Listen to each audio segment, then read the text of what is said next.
All right, so I teased it, and here we are with the Puppet Master franchise reviews. Now, to state this up front, I have not yet watched the Access trilogy, or Axis trilogy, however you want to say that. There are, and then there is a spin off called like Blade the Iron Cross that recently was released. Um, I don't know when I'll get to these, but I have two of those Axis films, Axis of Evil, and Axis Rising, and then I think the last one's called like Axis Termination. So I did not watch that trilogy of films, but I did watch the 8 original movies and the quote unquote remake here. So I have this box set. And yeah, so we're here to talk about the first movie, which my notes are over here. I'm not prepared for this. I have 9 fucking movies to review in a row here, so let's get to it. I watched 5 of these yesterday in a row, and I just watched 4 of them tonight in a row. So this series isn't very good. This series is not very good. It's a rough watch. Full disclosure, I did watch every film except for this one on 1.5 on my PlayStation 4. And thank God for that. So each one of them came to about an hour instead of an hour and 20, hour and 30. So that helped a lot. So 5 hours instead of like, 7.5 or whatever the fuck, or like 7. What was, no, wait, 5, 7.5. Yeah. So that saved me a lot of time. And honestly, it just made it better. Like, it sped things up. It didn't feel weird, though. Like, when I was watching, people talk a little quicker. But you save a lot of fucking time doing that. With movies like this, I think it's essential. Honestly, if you're going to sit through a movie like this, these are slow as fuck, man. These are super slow, and they're uneventful, and they're very repetitive. And so I just kept, like, there's so many times in my notes where I'm just like, blah, blah, blah, again. Blah, blah, blah, again. Blah, blah, blah, again. Like, I just keep putting again, because it's just like, fuck, dude, they're doing this again? Come on. Really? Alright. So, now, as far as the continuity of this franchise goes, fuck. It's like they kind of try to hold it. What's funny is that in Puppet Master Legacy, which is totally not a film at all, so I got to watch that one in about 5 minutes. Thank God for that. It's just, it's like a Silent Night, Deadly Night Part 2 or a Boogeyman 2 or 3, where it's like 90% footage from the other movies and then like 10% new footage that just strings them together like an anthology. But yeah, it's just, man, I don't even know where the fuck I was going. Oh, in that one. Sorry. Okay, now I remember. In Puppet Master Legacy, and I'll bring this up in that review, which is going to be like 5 fucking minutes long. They actually address that. She's like, he's telling her the story, and she's like, wait a minute. No, you said this. No, that can't be. He blew his brains out here. Whatever. I was like, oh, that's funny. That's funny. They kind of address that the continuity is all over the place. Because, like, Toulon, like, bought this formula, but then he was given this formula, but then he didn't. Who the fuck knows, dude? After all these movies, I'm just like, and it's weird because some consistencies are there, even like flashback scenes of scenes within the franchise, but then in the next film, even though they just ignored what happened in those clips in the fucking previous film, and there's like, most of this series is a prequel. So it's like part 3, Part 6, Part 7, they're all prequels. Like, and they're all over the place. And the timing doesn't make any sense. It's like, Toulon kills himself in like 39 in this one. It says the opening of the movie is set in 1939, and he shoots himself when these German spies come into him. And then in the other movies, he's still alive in 41 in Germany. And then I want to say this takes place in America, right? A Bodega Bay, this is in America. So Toulon was in America in 39 when he died. But he was in Germany or wherever the fuck in 41 and in 44. In one of the movies, he's still alive in 44. But as I said, they try to connect them. And plus, if there's somebody who's like a puppet master expert, please school the fuck out of me in the comments. Tell me what an idiot I am and explain it to me. I'm fine with that. I'll be wrong. But I ain't wrong. So maybe I'll be wrong about a few things because I just like watched 9 of these back to back. So my shit is going to be blurred together. I don't even know. I'll try my damn best here. Okay, so the theme music is, yeah, it's memorable. It's good. I like it. It's a little goofy, but it's a fucking puppet movie. So it kind of fits, right? So I like it. I like it. I think it kind of has like an iconic theme to it. So I'll give it that. Toulon is played by William Hickey here. He's played by like 5 different people throughout this series. But, you know, outside of like Udo Kier from Little to Strike, he's definitely the most recognizable Toulon actor for sure.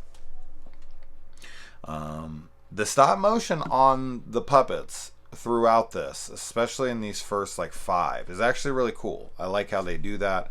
I think it's a very effective style of filmmaking for movies like this. I really like it. It's an old school way of doing things, no CG. Really cool stuff. So I do dig that. Maybe there's some CG involved. I don't know. But back in '89, definitely not. Maybe in these later ones, they had some little bits of CG. But for the most part, this looks like it's all like puppet, stop animation type stuff. And that's cool stuff. So good on them for that. Now, the puppets in this franchise make noise, but none of them talk outside of when Toulon is in Decapitron and fuck is his name? I want to say Bowl. Tank from Curse of Puppet Master is like his face is put on a screen and that thing talks, and then I think that's the only one. But other than that, you know, Pinhead and Blade and Leech Woman and Torch and Six Shooter and all these guys, they don't talk. So, but they do make noise. And Six Shooter is probably the most memorable for his noise, because every time they like get on him, he's always laughing. How can you laugh and moan but not speak? This makes no sense to me. Why do they have the ability to vocalize anything? The reason they can't talk is because they don't have mouths and they don't have fucking vocal cords. Like, how can they make noise? This makes no sense. Now, it's a puppet movie, right? It's killer puppets. It doesn't have to make sense, right? That's fine. Whatever. But for me, I have to point these kinds of things out. That's the fun of this. We got Barbara Crampton in here, and she plays a very minor role, but she plays a pretty big role as her return to the franchise with Puppet Master of the Little Reich, which was cool to see her kind of coming back to the franchise. A lot of psychics in this. This whole movie is filled with psychics. They're all brought to this hotel, Bodega Bay Inn. They're like summoned there by their friend who's also a psychic. So they all converge on this spot, and then when they get there, they find out that not only is he married, but he killed himself. So big surprise there. So his wife Megan is kind of holding a funeral for him for all of his friends, and they don't really understand why they're there, and you know, as it goes on. I like the chick takes like a thing and like sticks it into his heart to make sure he's dead and lets the audience know like he's not faking it, even though he does still come back in the movie, but not because he's technically really alive. And so the psychics at least all have unique abilities, right? So one has like the ability to dream the future. One has like the power of seeing like an object's history. So she lays in a bed, she can like feel everyone who's ever fucked in it, And it seems like she can straight up feel it because she's like in the bathtub, and she's like, oh, these two military women, these two like Navy chicks, spent their entire leave in this bathtub. That seems awful. An entire leave, like weeks, days, an entire day in a bathtub, a small bathtub, two people. Were they fucking small people? Were they like little, Oompa Loompas or fucking, what am I trying to think of? The fucking, I can't think what these fucking things are called right now. Oh my god, dude. This fucking franchise fried my brain. That's what happened. The Munchkins. There it is. The Munchkins. That's it. That's all I was trying to think of. Wizard of Oz. Munchkins. Fuck. I don't know why that word wouldn't come to me. It's because I was trying really hard not to say midget. That's what it was. I was trying real hard to be, a good guy here. Use politically correct terminology. And I was like, munch midget. Munch midget. Munch it. I tried. Well, I did technically say it. I didn't say it. Fuck it. Come on. Who really gets offended by that word? People? Anybody? I'm sure some people do. But ridiculous. Ridiculous. Anyway. What was I talking about? Oh, she's like getting, she's feeling these girls like fingering each other in the bathtub. I mean, would you want to spend an entire fucking day in a bathtub with somebody? I mean, if it was like a big bathtub, it was like the dude from Pee-wee's Big Adventure. Like his bathtub is the size of the fucking pool. But I don't want to sit in any water for more than like, I don't want to sit in water for more than maybe like 15 minutes. Like maybe at the pool, I'll be in there for like half an hour or something. And I really like going to the pool, but how long are you going to be in the water? And I don't know. Okay, I'm done with this. I just thought that was fucking crazy. It was like in the bathtub or in the bedroom? What are you talking about? Nobody spends time in a fucking bathtub together. Moving on from that. But yeah, and her husband, boyfriend, whatever the fuck this guy is, he likes to get off on like her visions. So he's like, be more specific and check on this couple and tell me about his young wife. Like what's she like in bed? Like he wants to live vicariously through her because, and she kind of like rolls her eyes at him, which I get, but now I didn't even realize this until right now, but it's kind of hypocritical. I was thinking what a douchebag for asking for her to do that. But then I'm like, wait a minute. She basically gets to fuck people all the time. Like, she gets to fuck those two women in that bathtub. She gets in the bed and she's like, oh, Ernest Borgnine, or no, it wasn't Borgnine. What the fuck did I say that for? Humphrey Bogart. There it is. And somebody else like fucked in this bed, and she gets to like fuck celebrities. She gets to do whatever she wants, right? So she gets to. It seems like she really gets to feel it. So she finds out where like all of her crushes hang out. She finds out where all the Hollywood celebs hang out. She rents their rooms and she gets to go fuck whoever, Jason Momoa or whoever the fuck she's into, So if he's just like, hey, just explain it to me, let me in on it too. I guess that does seem fair.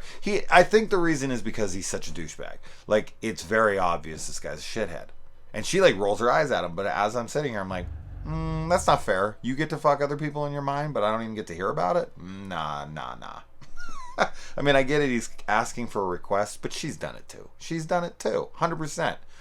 She's like, ooh, I want to fuck that guy. Well, I'm in a relationship, but I can just go touch the bed, and then I know what it's like to be fucked by him. That's straight up cheating.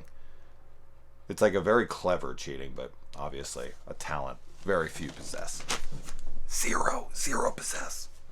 But in this movie, one. All right. And one of the chicks in this carries around a dead dog like it's real. This brought up some real weird memories of my past that I'm not going to get into. Trust me, it would take way too long and maybe another day. Probably not best for the channel though.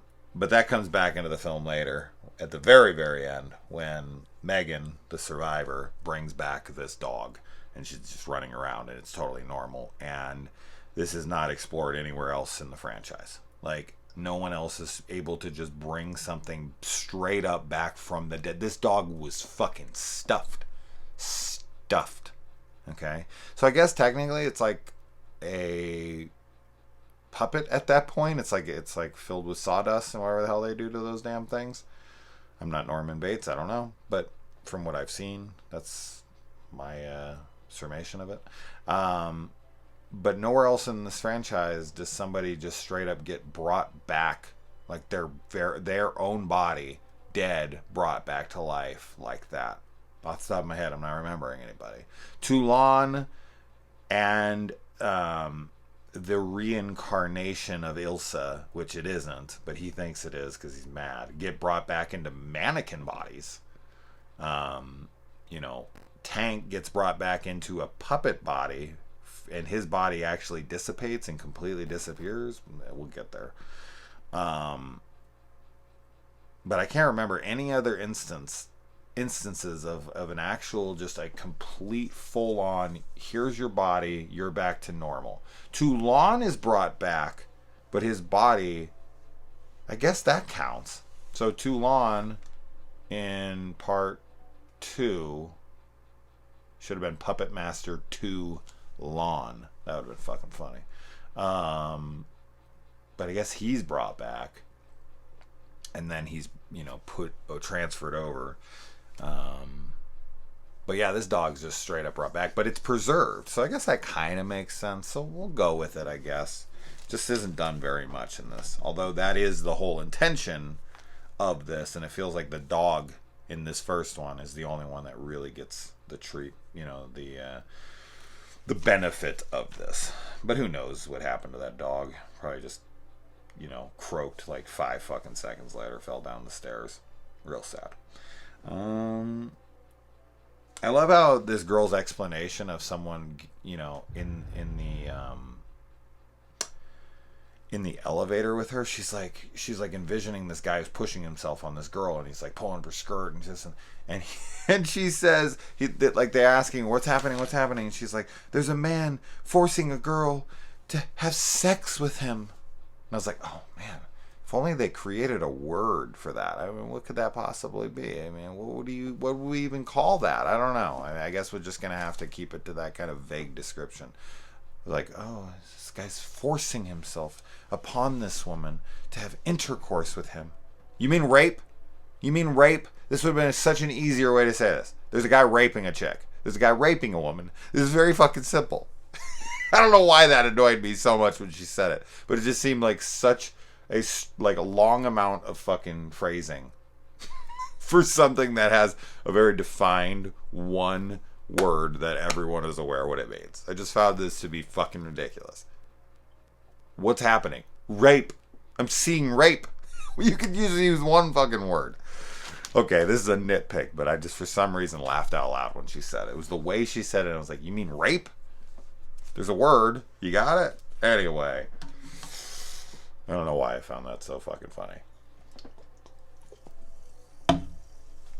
Yeah. Already talked about all that shit. The girl in the tub who's having sex has she shows off some tittage. So there is a decent amount of boobage in this franchise, and it's all good. This one's good. It's not like super gratuitous. I would say the most gratuitous nudity in the film is in this one, the Little Shrike, with that like porn star blonde looking chick. It's funny because those are the tits I want to see the least, because they're the fakest and are not appealing to me at all. The best pair of tits in this franchise is probably also in the Little Shrike, and that's on the guy's girlfriend, and we kind of see them. We see them. They're fucking nice. They're very nice. So it's like, oh no, I want her gratuitous tit shots, not the other girls. I could have saw those for a second. I could have saw those not at all. In my personal opinion, I'm not into that kind of shit. Anyway, we get Leech Girl. I already mentioned her, and she is the reincarnation of Ilsa, which I don't think we find out until the next one. Or maybe even the third one. I don't remember when the fuck that's revealed. A lot of dreams within a dream with this guy. He's getting hit on it by a girl that seems way out of his league. Isn't that Megan? It's Megan, right? And her husband just fucking dies, so she's like already hitting on another guy. Yeah, she totally loved him. It wasn't, she didn't just get with him so she could get that fucking mansion. Nope. Love. And yeah, I mean, Neil killed himself. And he wants to become immortal, and then he's going to experiment on them, so he draws them there so he can take their essence and try to create life and maybe make a serum that elongates his life even more or something. I don't know, because it's all over the place. Like, you know, in some of them they need injections constantly and the souls of other people, and then in other ones they're like nice guys, they're like the good guys of the franchise, and they don't need to kill people. But within this one, they don't even explain that really. They don't explain that really to the second one, that they need to kill to stay alive. But then later it's also said that they're tortured souls and that they were wronged by their puppet master. This is why they killed him, but they didn't kill him because he killed himself, but they do kill him in other ones. They kill him again when he comes back. I don't know. But they're tortured souls, and this one in Puppet Master Legacy is there to free them. And it's like, well, they could free themselves if they didn't kill, because they need to kill to sustain their life. And if they didn't kill, then they die, or at least leave those bodies, which is what they want to do. But then why are they killing? You see what I mean? It's all over the place. The continuity is nothing. It's zero. It's dog shit. And it was very, very hard to follow. This is going to be my longest review of this franchise by far. By far. Because I'm really kind of getting so much out of it. I should have just made this one fucking video, to be honest. With 9. No, with 8. I would have talked about 8 of them and then done a little strike on its own. But who knows? I'll probably yap for 20 minutes on each one of them. I fucking hope not, man. Because I would like to watch another movie tonight. A good one. And hopefully I can get to that. So I think that's about it. Yeah, I'm done with this one. It's boring. Characters aren't very likable. There's not a lot to say about this one. It's okay at best. Watch it at 1.5 speed. Get a PlayStation, a 3 or a 4. If a 5, if you can get that. I don't know if they have the 1.5 option. I would imagine. I don't know anything else that has the 1.5 option. To my knowledge, the PlayStation's the only thing.